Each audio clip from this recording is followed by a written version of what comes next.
মিশ্রীপুর নামে এক গ্রাম ছিল। গ্রামে কোনো মহিলার বাড়ি থেকে বেরোনোর অধিকার ছিল না।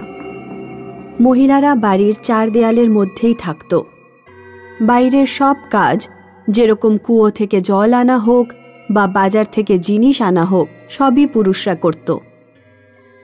হরিলাল অনেক বছর ধরে গ্রাম প্রধান ছিলেন। একদিন হরিলালের নাতি ও নাতনি শহর থেকে গ্রামে ঘুরতে আসে। দাদু, আমি এখানে প্রথমবার এসেছি, আমি গ্রাম ঘুরতে চাই। না রোজিমা, সেটা হবে না। আমি প্রিয়াংশুকে গ্রাম ঘুরিয়ে আনবো, তারপর ও তোমাকে বলবে গ্রাম কেমন দেখতে হয়। এটা তো কোনো কথা হলো না দাদু, আমি কেন গ্রামে ঘুরতে যেতে পারি না? বেশ কয়েক বছর আগের কথা। এই গ্রামে এক মহিলা এসেছিল, বুঝলে, যার পা ছিল খুব উল্টো। গ্রামবাসীরা ওই ডাইনিকে তাড়িয়ে দিয়েছিল। কিছুদিন ও জঙ্গলে ছিল, তারপর রহস্যময়ভাবে উধাও হয়ে যায়।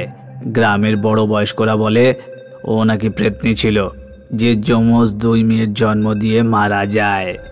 ওই দুই যমজ মেয়ে যে কোনো মহিলার মাথায় হাত রেখে তার রূপ ধারণ করতে পারত। ওই মহিলাদের রূপ ধারণ করে গ্রামের লোকেদের বাড়িতে যায় আর পুরুষদের রক্ত চুষে নেয়। এই জন্য গ্রামের কোনো মহিলাকে বাড়ি থেকে বেরোতে দেওয়ানো হয় না। রোজি খুব হতাশ হয়, কারণ গ্রামের খোলা হাওয়ায় ওর ঘোরার খুব ইচ্ছে ছিল।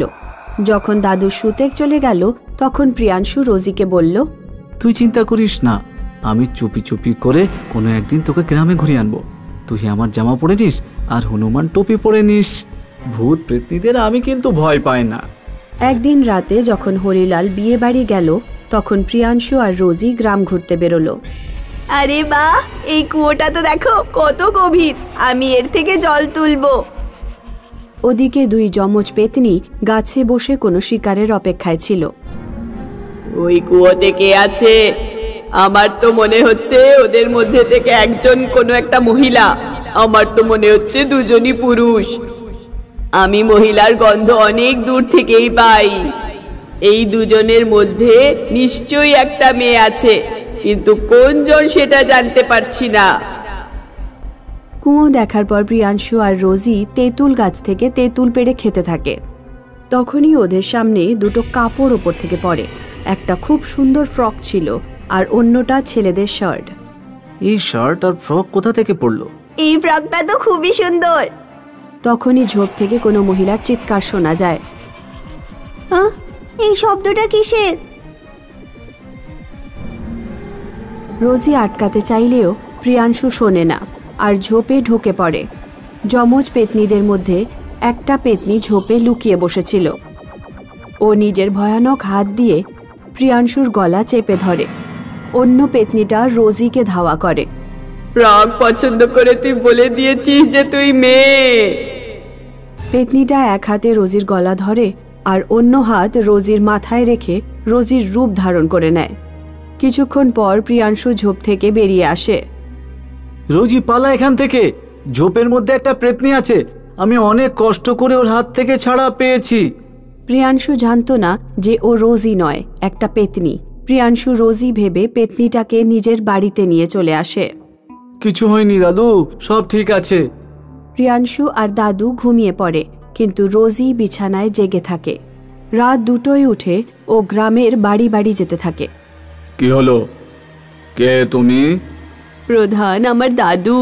উনি আমাকে কিছু টাকা দিয়ে আপনাকে দিতে বলেছেন।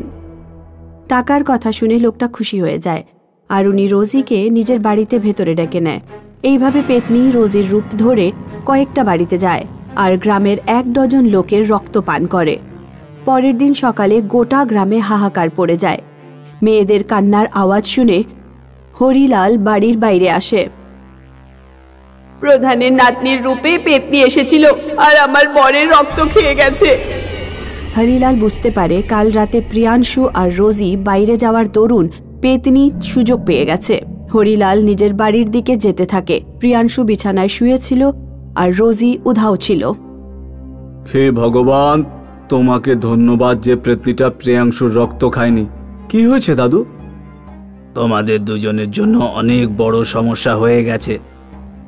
হরিলাল গ্রামে ঘটে যাওয়া ব্যাপার সম্বন্ধে প্রিয়াংশুকে বলে। দাদু, তাহলে রোজি কি কখনো ফিরবে না? জানি না বাবু, আমি তো কিছুই বুঝতে পারছি না। প্রেতনীদের মারার কি কোনো উপায় নেই? আমাদের গ্রামের কেউ প্রেতনীদের মারতে পারবে না। ওকে কেবল একজন পুরুষই মারতে পারবে, যার পিঠেও ও চিহ্ন আছে। সাধারণ পুরুষদের রক্তও খেয়ে নেয়। ঘটনাচক্রে প্রিয়াংশুর পিঠে ওম চিহ্ন ছিল। দাদু, আমার পিঠে ওম চিহ্ন আছে। আমাকে বলো, প্রেতনীটাকে কিভাবে মারা যাবে? যদি প্রেতনীটাকে দিয়ে হনুমানের উপর হাত রাখানো যায় তবে ও মরে যাবে। প্রিয়াংশুর মাথায় একটা আইডিয়া আসে। ও মেয়েদের মতো শাড়ি পরে নেয় আর মাথায় ঘোমটা দিয়ে তার নিচে হনুমানজির একটা মূর্তি রাখে। ও গভীর রাতে কুয়োর পাশে গিয়ে জল ভরতে শুরু করে। আরে বাহ, আজ তো খুব সুন্দরী এক মহিলা এখানে এসেছে। এর রূপ ধারণ করলে গ্রামের সব ঘরে প্রবেশ করা যাবে। পেতনি কুয়োর পাশে যায় আর ধোঁকা খেয়ে মহিলা রূপী প্রিয়াংশুর গলা ধরে ফেলে। যেই দুটো পেতনি প্রিয়াংশুর মাথায় হাত রাখে, ওদের হাত হনুমানের মূর্তিতে পড়ে যায়। দুটো পেতনি সঙ্গে সঙ্গে জ্বলে ছাই হয়ে যায় আর সেই ছাই থেকে রোজি সহ গ্রামের সব মহিলা বেরিয়ে আসে, যারা পেতনিদের শিকার হয়েছিল। গ্রামবাসীরা প্রিয়াংশুর খুব প্রশংসা করে। ছুটি কাটিয়ে প্রিয়াংশু আর রোজি বাড়ি ফিরে যায়। গীতা বেশ কিছুদিন ধরে কুমড়োর তরকারি বানানোর জন্য মায়ের কাছে জেদ করছিল। মা, আমার উচ্ছে আর বেগুন এসব খেতে ভালো লাগে না। কুমড়ো নিয়ে এসো না, আমি কুমড়োর তরকারি খাবো। কুন্দন কাকুর দোকানে কুমড়ো পাওয়াই যায় না। তুই বাবাকে ফোন করে বলে দে, উনি নিয়ে আসবেন। গীতা নিজের বাবাকে ফোন করে কুমড়োর জন্য বলে। গীতার বাবা রক্ষীর কাজ করত। ওনার ডিউটি রাত 10টায় শেষ হয়ে যেত। এত রাতে কুমড়ো কোথায় পাবো? ঝোপঝাড় থেকে গীতার বাবা কারোর শব্দ শুনতে পায়। কুমড়ো আছে, কুমড়ো আছে, নিয়ে নাও। এই আওয়াজ তো জঙ্গলের দিক থেকেই আসছে, কিন্তু এই রাত্রে কোনো মহিলা কুমড়ো বিক্রি করবে? আমরা কি জঙ্গলে যাওয়া উচিত? গীতা কুমড়ো নিয়ে যেতে বলেছিল আমাকে, না নিয়ে গেলে ও খুব রেগে উঠবে আবার। গীতার বাবা আওয়াজের পেছন পেছন জঙ্গলের ভেতরে গেল। উনি দেখতে পেলেন একজন সুন্দর মহিলা গাছের নিচে বসে কুমড়ো বিক্রি করছে। শুনছেন শুনছেন, আমার একটা কুমড়ো চাই। 20 টাকা দাও আর নিয়ে যাও। গীতার বাবা মহিলাটিকে 20 টাকা দিয়ে একটা কুমড়ো কিনে নেয়। যদি কিছু না মনে করেন, একটা প্রশ্ন করব? হ্যাঁ হ্যাঁ বলুন, আমি প্রশ্ন খুব ভালোবাসি। আপনি এত রাত্রে একা একা কেন আর কার জন্য কুমড়ো বিক্রি করছেন বলেন তো? যেমন তুমি দিনে সময় পেলে না আর রাত্রে কিনতে এলে, এমনই আরো অনেকে আসে। গীতার বাবা কুমড়ো নিয়ে চলে গেল। সে জানতো না যে উনি একটা পেতনির থেকে কুমড়ো কিনেছেন। আমার কুমড়ো খেয়ে এবারের পরিবার আমার গোলাম হয়ে যাবে। এইভাবে আমি গোটা গ্রামকে আমার গোলাম বানাবো। এই পৃথিবীতে শুধু আমার রাজত্ব হবে। পেতনিটা ইনজেকশন দিয়ে নিজের রক্ত কুমড়োতে ঢুকিয়ে দিত, যাতে ওর রক্ত মানুষের শরীরে চলে যায় আর মানুষ ওর গোলাম হয়ে যায়। গীতা যখন তার বাবার হাতে কুমড়ো দেখল, তখনও খুব খুশি হলো। মা, বাবা কুমড়ো নিয়ে এসেছে, এখনই আমি খাবো। না সোনা, কাঁচা নয়, কাল আমি ভালো করে রেঁধে দেব, তখন খাস। পরের দিন যখন গীতার মা কুমড়ো রান্না করে, তখন তাদের প্রতিবেশী সীমা তাদের বাড়িতে আসে। গীতার মা, জানি না রাজুর কি একটা হয়ে গেছে, ওর চোখ উল্টে গেছে আর আলতু ফালতু মন্ত্র বলছে। গীতা, তুই খাবার খেয়ে নে, আমি এক্ষুনি আসছি। মা যাওয়ার পর যেই গীতা কুমড়ো খায়, ওর চোখ ওপরে উঠে যায়। ও রান্নাঘরে যায় আর ছুরি দিয়ে নিজের মাথায় আঘাত করতে থাকে আর একটা চিহ্ন বানায়। কিছুক্ষণ পর যখন গীতার মা বাড়ি ফিরল, তখনও দেখতে পেল যে গীতা নিজের হাত আর মাথা নিচে করে কাউকে প্রণাম করছে। হা হু হা কাকু, আজ থেকে আমি আপনার গোলাম। আমি আপনার কথা মেনে চলবো। আপনার খাদ্য হতেও আমি তৈরি আছি, না করব না।